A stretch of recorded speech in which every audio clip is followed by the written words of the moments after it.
Welcome to the Headley Highlight Show's Royal Corner. This week in the Royal Corner, Meghan, Duchess of Sussex, drops her new trailer for season 2 as ever, which is due to start on the 26th of August.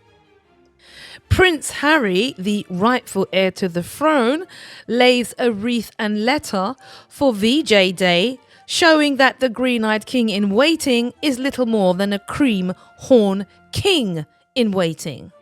Vassal empty and always makes a mess on your top. We also have King Charles the Bitter being freaked out by a mysterious panther-like quadruped on the grounds of Highgrove. And no, it wasn't the consort hiding in the undergrowth. We also have the green-eyed grifter king in waiting, along with Boo Boo Doolittle Kitty Katie, having another forever home to add to the 5 other forever homes they already have at the taxpayer's expense. Opulent and 8 bedrooms, away from the prying eyes of the little people. As in my opinion, that marriage is teetering over the rocks at Dover. We also have this week in the Headley Highlight Show's Royal Corner.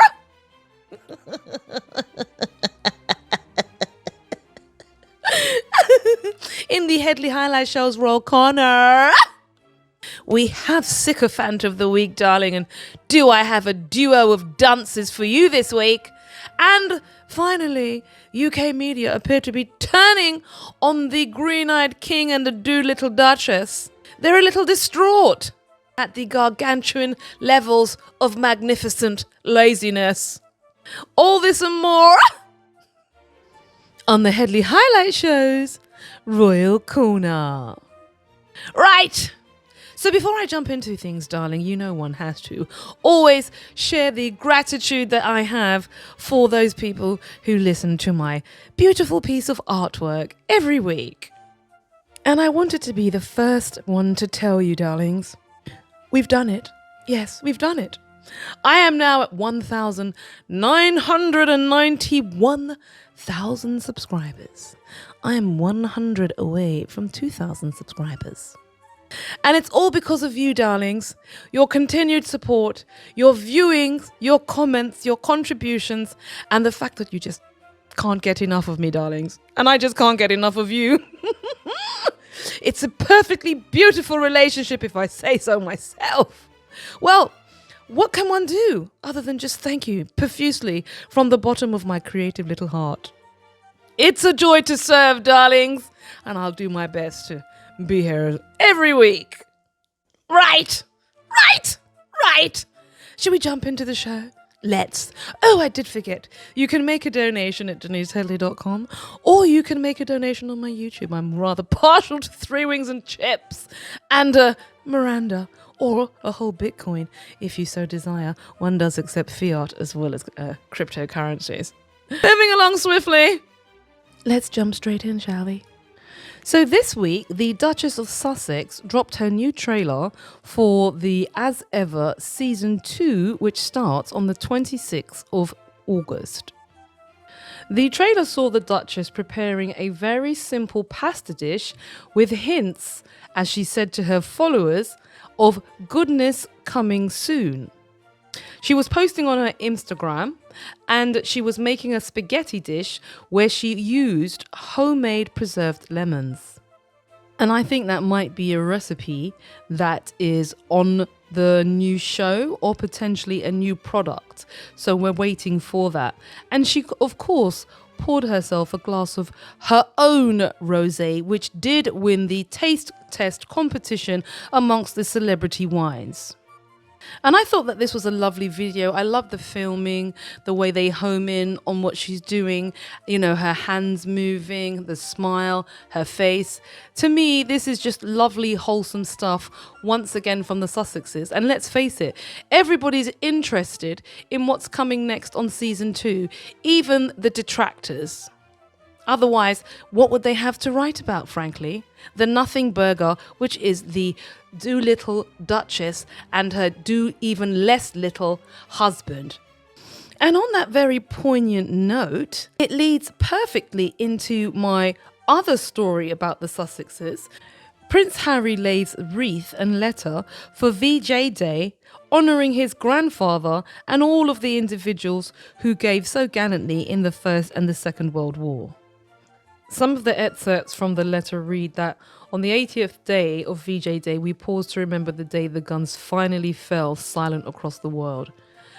The true end of the Second World War. He continued, "For me, this anniversary carries an added layer of meaning for my late grandfather, Prince Philip, Duke of Edinburgh, who served in the Pacific Campaign. He spoke of the quiet humility of those years, but I know how deeply he respected all who stood beside him in the theatre of war. He goes on to say that he's humbled by their service and proud of their service and dedication and profoundly grateful for what they endured." And what did the grifter king in waiting, Creamhorn Sir King-a-lot, or so should I call him Creamhorn Not So King-a-lot, because let's face it, he's just not fit for purpose. What did he actually do for VJ Day? Did he remember his grandfather? Did he remember any of the war dead? No, he did not. Like I said, he sent some dud message on Insta. And I think they're on holiday once again in Balmoral, at the public expense, I'm sure. But getting back to the story at hand, which is about Harry's concern for veterans, I was very pleased to see what he did and the way he did it. It was heartfelt and it was genuine, and you can see a better understanding of his feeling towards veterans because you know also the work he's done with Invictus Games. It's just a genuine, I would say it's a genuine feeling of love and compassion that drives him to do that work. It's not about pictures. It's the same thing with Centre Barley. It came from a position of trying to do something worthwhile, and that's what Harry's about, and that's what his brother is so desperate to replicate. But because he's such a jealous individual, green-eyed, and always want to be doing what Harry's done or been where Harry's been or try and show himself in a good light, every time he tries so hard, it always falls to pieces. And that's the difference. He's genuine and you're not. Also in the Headley Highlight Show's Raw Corner this week, darlings, apparently King Bitter was shaken to his core over a panther-like beast at his country estate. It's reported on Yahoo News by Debbie, who doesn't have a last name. Debbie writes, "I think she might have to be a contender this week for Sycophant of the Week." There's another two I have for you in waiting, darling, but they'll be there with you shortly. Debbie writes, "King Charles has reportedly been shaken to his core after seeing the sight of a huge panther-like animal roaming the Gloucester estate, where he shares this space with Queen Camilla. And I actually thought he saw her in the undergrowth and was shaken to his core because she was on all fours, because I'm sure she does an excellent impression of a quadruped when necessary. Meow, Denise, meow." Debbie continues, "Oh, I forgot to invite Debbie to take a seat." Take a seat, Debbie from Yahoo News. You are a contender this week for Sycophant of the Week, but you could be a bot because there's no last name on this article. Take a seat anyway, darling. Debbie continues, "Charles was warned of the predator." She is invertedly talking about the side salad queen. "Following the report that a dog walker spotting the animal corner a fox near the Highgrove house. The walker's dog startled the animal and it ran off, leaving the fox to make a lucky escape. Unlike King Bitter, as I said, those are your tight boots." The Queen Consort, that is. The beast is being locally referred to as the Beast of Highgrove. According to Debbie, it's a good thing that Charles's garden staff had a recent reduction in numbers. Presumably, there's less of the little people for the panther quadruped to eat in the evening. I mean, what does that even have to do with this story, if it's true or not, to begin with? I mean, it's a ridiculous statement.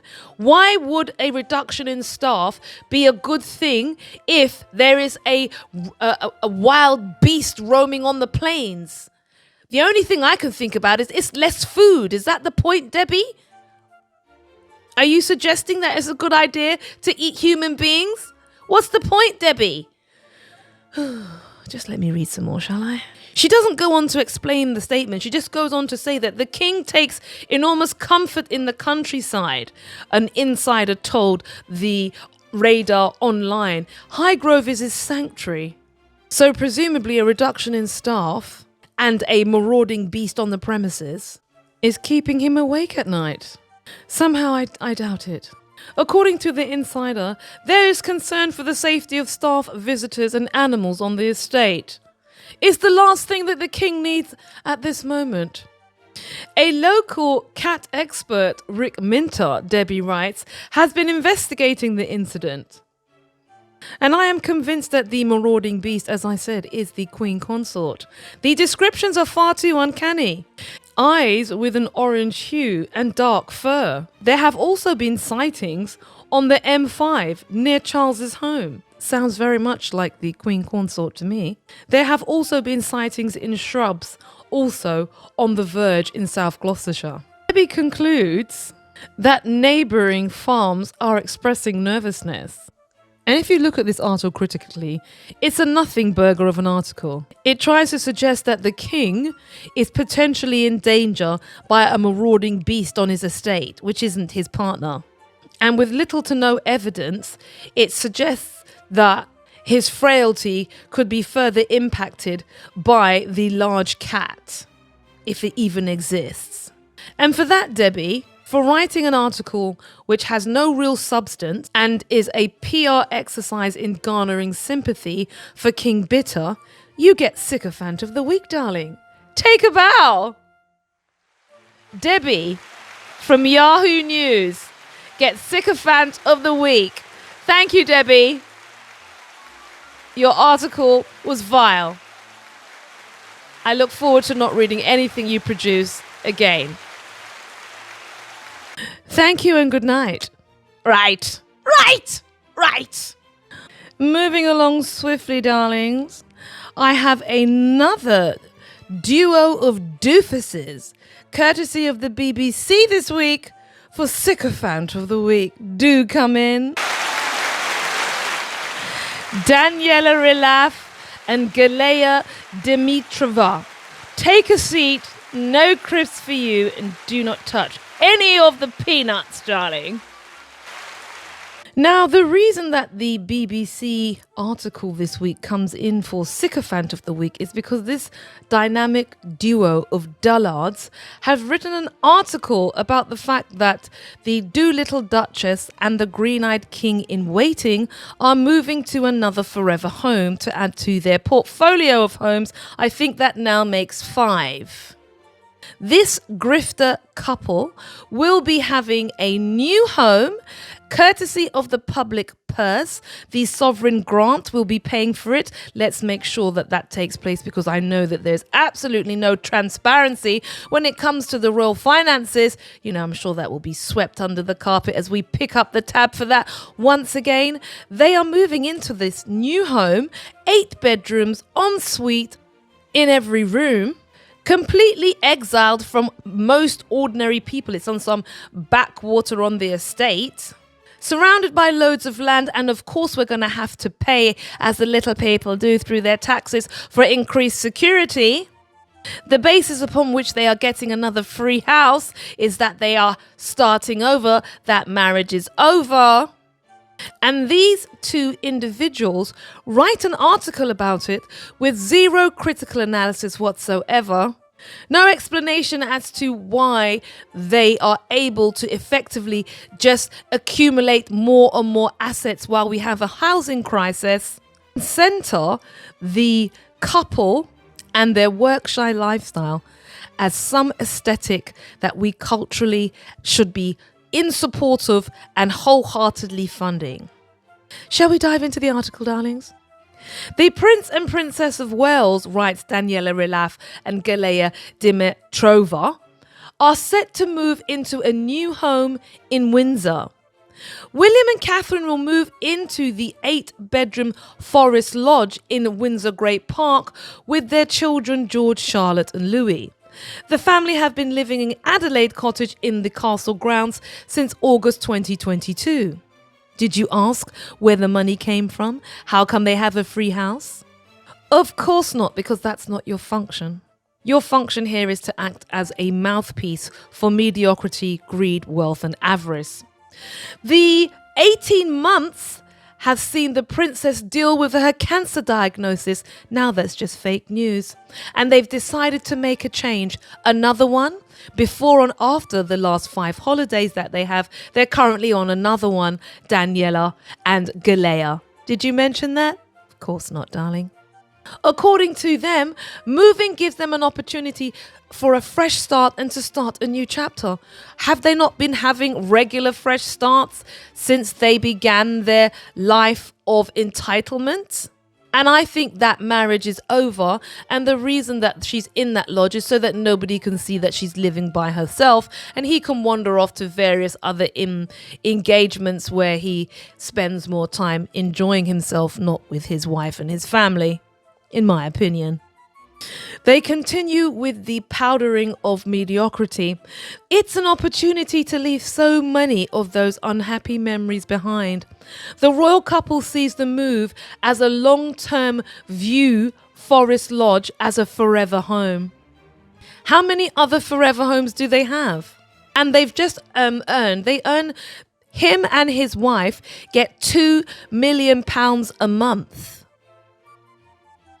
Just let that sink in. They get £2 million a month. They don't pay any bills. They don't have any mortgages. They don't have no credit cards. They're not buying anything on tick. And they've just earned another £1 billion on the wind farm. Where is that in your article, Daniela and Galea? It's absent, like your frontal cortex and the rest of your thinking brain. Oh, let me go to the next bit. They also have homes in Alma Hall in Norfolk, and they spend much of their time at Kensington Palace. So they're not shy on locations to rest their weary heads of an evening. And according to this, they will be paying a market rent. What a load of tosh. Really? Let me see the receipts for that, please, Daniela and Galea. I'd really appreciate that. We're then told that the house needs renovating, and the sovereign grant will be providing state funding for that exercise. We're also told that they were able to make use of very speedy planning laws. How unsurprising and very, very supportive of their forever house move. And in her closing article, the closing lines of this article, she then adds as almost like a sidebar, the Prince William's private income comes from a variety of sources, including the Duchy of Cornwall, the estate which covers land in the south of England, and it's worth £1 billion. Is that on top of the wind farm, love? The financial report also showed that 22.9 million was the previous surplus that was generated for the Duchy of Cornwall. But yet we're still funding the house move, aren't we, Daniela and Galea? This article once again has the absence of an analysis of how they have money, continue to have money, the inequity of their relationship, the lack of not even accountability. They don't do anything for it. And this is the reason why we're in this space, because you will always have the support of sycophants, such as the BBC, their journalists such as Daniela Rila and Galea Dimitrov, royal correspondents allegedly. For this ridiculous article, both get Sycophants of the Week, a duo of dunces, dullards and detractors. Take a seat, ladies. You've earned it.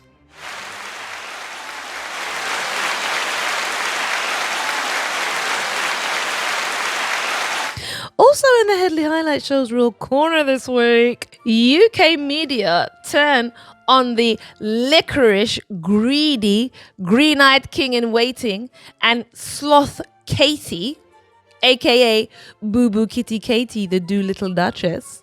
Because apparently they want to go part-time. They want the part-time life but the full-time money.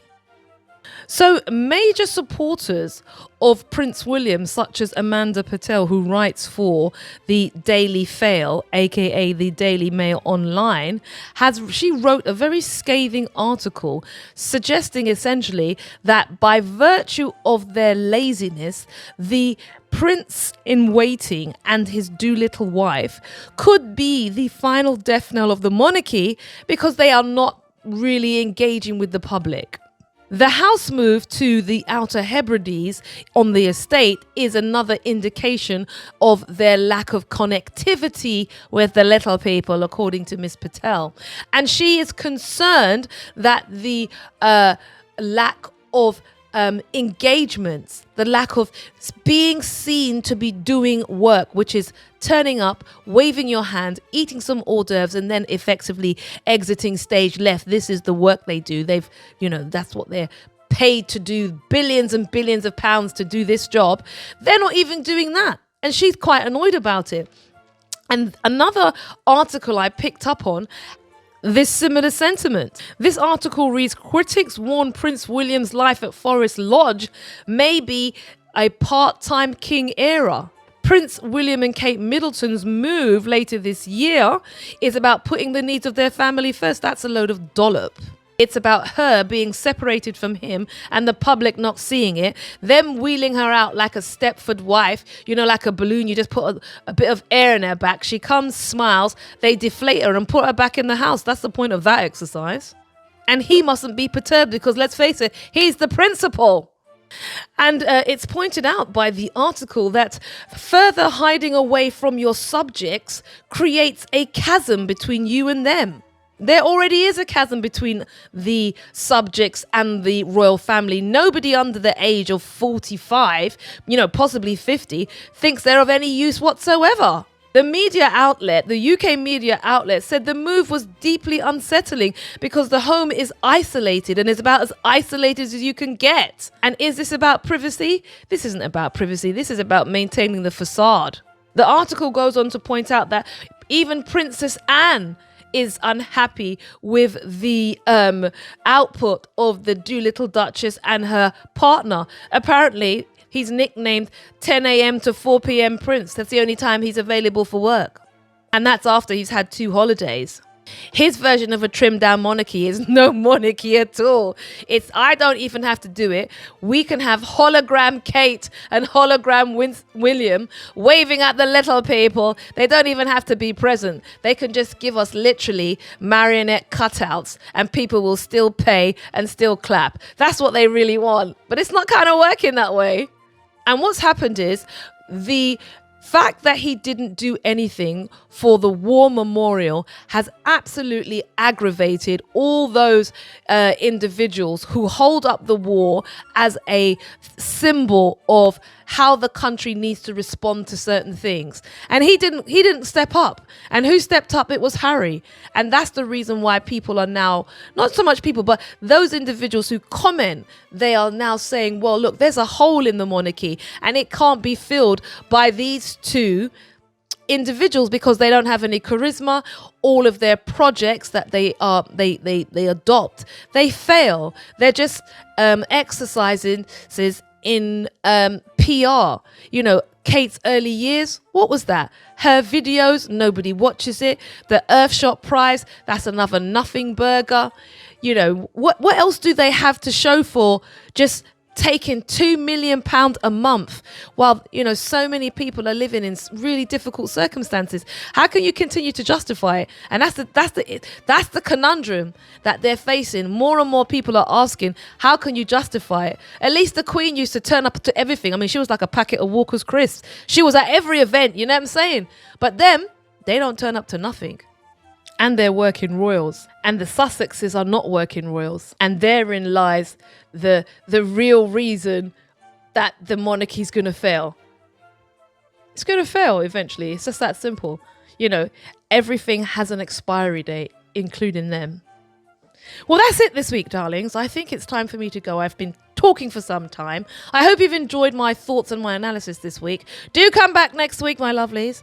Make a donation as well at deniseheadley.com if you could. I'd be so grateful for that. Hope you enjoyed it. See you soon. Toodle pip, darlings. Right. Bye, darling.